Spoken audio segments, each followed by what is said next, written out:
I am Toussaint Louverture. My name is perhaps known to you.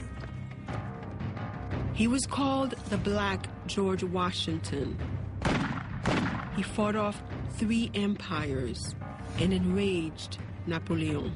The prospect of a Black Republic is equally disturbing to the Spanish, the English, and the Americans. He championed liberty and égalité for all, Toussaint Louverture and the Haitian Revolution.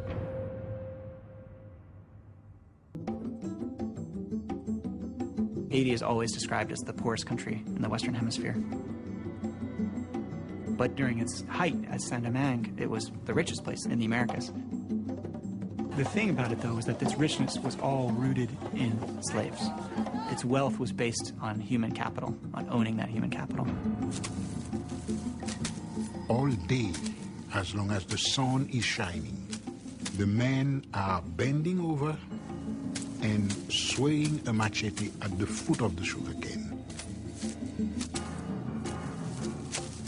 The world as you know it disappears. Therefore, you become an animal, and you expect to live like an animal.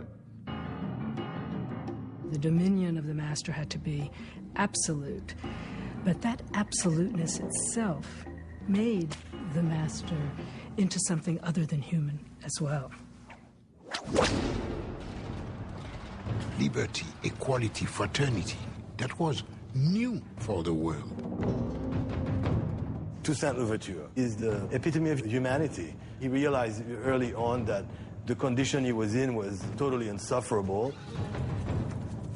Toussaint Louverture recruited about 3,000 to 4,000 people, trained them, and they fought the French, the British, and the Spanish army for 12 years. They burned the mechanisms of their production. They're burning the plantation fields, burning down the houses.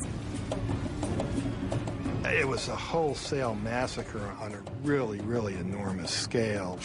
It was a big, big, major payback time. The Haitian Revolution is probably the most profound revolution ever realized by human beings. The only place where slaves created a nation. But nobody wants to talk about it.